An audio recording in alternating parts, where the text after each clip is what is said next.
Bonjour et bienvenue dans ce module de formation dédié principalement à l'utilisation de la plateforme Montpellier Business Plan.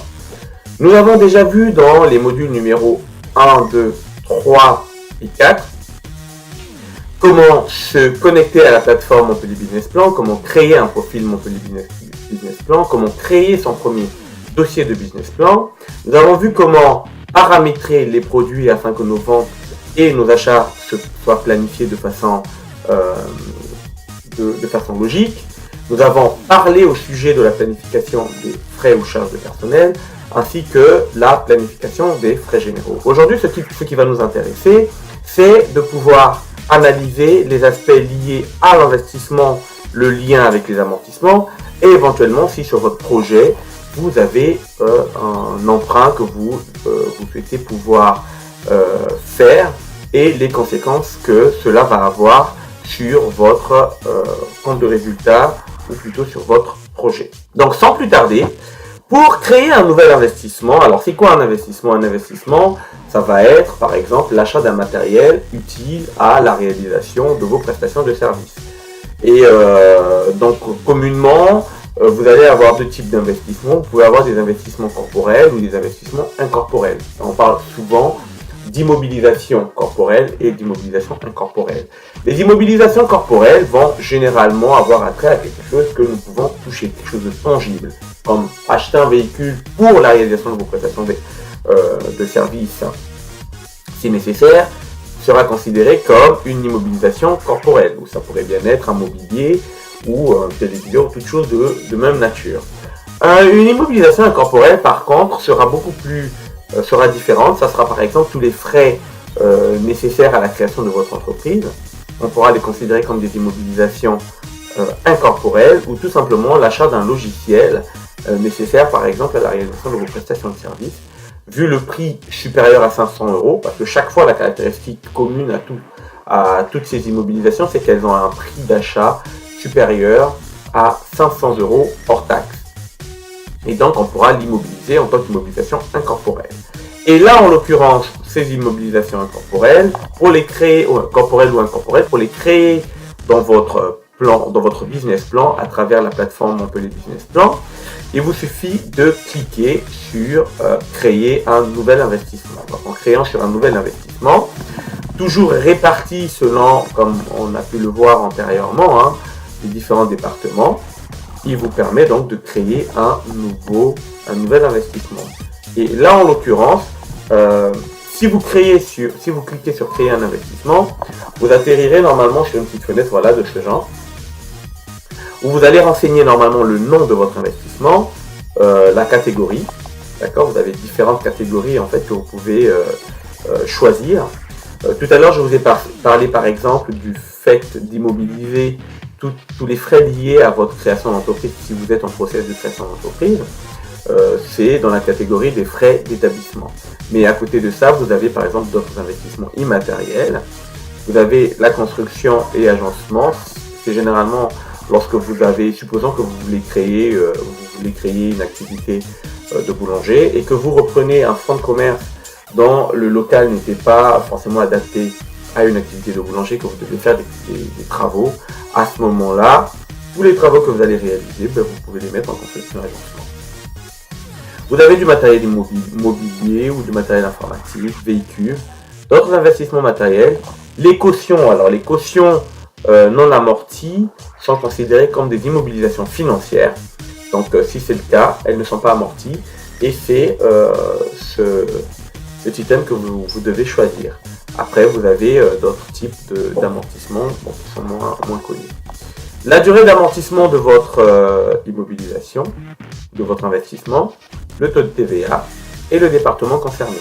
Donc une fois que vous avez renseigné l'ensemble de ces informations, renseigné l'ensemble de ces champs, vous validez et donc normalement il apparaît votre nouvel investissement, la durée, le taux de TVA, et vous pouvez renseigner de façon détaillée si par exemple il arrivait que vous souhaitez avoir le même investissement 2 fois dans l'année ou 3 fois dans l'année.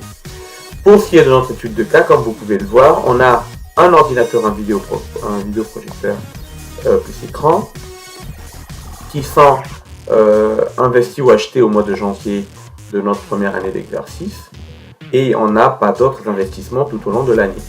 Ce qui nous permet donc de faire le point sur les autres départements, donc le commercial, pour lequel on a besoin d'un ordinateur et on n'a pas besoin d'autres investissements sur l'année. Ce qui nous donne, si sur l'année numéro 1, des investissements de 5 000 € en début d'année, donc le premier mois d'exercice. Une fois que vous êtes d'accord avec les montants que vous avez renseignés dans ces champs, vous validez, il vous ramène à ce niveau-là, ce qui vous permet, encore une fois, de faire le point sur le montant de l'investissement de première année concernant votre projet. Voilà en ce qui concerne les investissements. Alors, comme je vous le disais antérieurement, les investissements génèrent ce qu'on appelle des amortissements. Les amortissements, ce sont les charges qui vont être calculées par le logiciel et qui seront réparties en fonction du nombre d'années que vous avez retenu. On avait vu antérieurement, par exemple, pour les ordinateurs, nous avions retenu 3 ans. Et là, ce qui nous donne, en fait, le montant qui sera amorti par an. Voilà, vous avez le montant qui est amorti par an pour nos ordinateurs. Sur les 3 premiers exercices, ce qui nous donne un total amorti à ce niveau-là. Et là, vous avez le récapitulatif de vos amortissements. Ceci vu, il se peut que pour votre projet de création d'entreprise ou même de développement, toutes les questions des besoins exprimés par votre projet, vous ayez besoin d'un financement. Donc pour cela, on va aller dans le menu emprunt. Emprunt qui nous permettra en fait de visualiser la possibilité de créer un nouvel emprunt et comment tout cela s'agence dans votre plan de planification de business plan. Supposons que vous vouliez par exemple bénéficier d'un emprunt auprès d'une banque, auprès d'une institution ou bien même tout simplement d'un investisseur potentiel pour votre projet de création d'entreprise ou de développement, et il vous suffit de créer un emprunt en cliquant sur ce menu et renseigner les différentes informations nécessaires à l'identification de cet emprunt. Par exemple, on peut considérer que nous allons solliciter un emprunt qui s'appelle emprunt 1, emprunt bancaire. La date de l'emprunt, on peut considérer, alors donc en cliquant dessus, comme vous pouvez le voir, vous avez un calendrier qui apparaît. On va considérer que l'emprunt est contracté le 1er janvier, on va dire. 1er janvier 2017. Voilà. La date de la première échéance, on va considérer que ça sera le 31 janvier de la même année.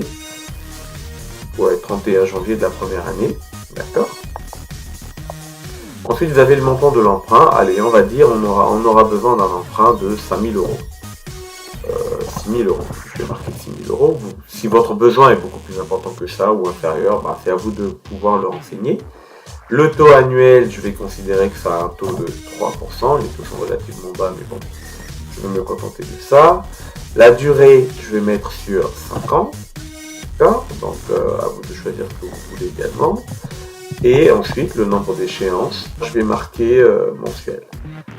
De sorte à ce que tous les mois, on ait un petit chouïa de tout ce qui de cet emprunt. Une fois que vous avez renseigné ces éléments, il vous suffit tout simplement de cliquer sur valider. Vous allez voir qu'il apparaîtra désormais comme actif, vous voyez, au niveau de emprunt bancaire. Et il vous donne en fait le détail de l'emprunt que vous allez solliciter, à savoir la date de début, la date de première échéance, le montant global, le taux d'intérêt, la durée en année, le nombre d'échéances par an, le montant de l'échéance globale. Si vous souhaitez le voir, vous pouvez cliquer là, le supprimer ou bien le modifier. Et ici, vous avez en fait le récapitulatif de l'emprunt bancaire sur vos 3 années. Il vous dit tout simplement que le capital remboursé est de 1130,13 la première année et le total des intérêts sont 62. Et vous pouvez le lire de la même façon d'un mois à un autre sur les 3 années. Ainsi, nous avons pu voir comment créer un investissement pour la planification de votre business plan, quelles sont les conséquences de l'investissement en termes de charges que nous avons appelées les amortissements, Et dans la mesure où votre projet nécessite un emprunt bancaire, comment créer un emprunt bancaire et quelles sont les informations que vous rendent le logiciel pour une bonne lecture de votre projet. Voilà présenté le module sur les investissements, amortissements et emprunts.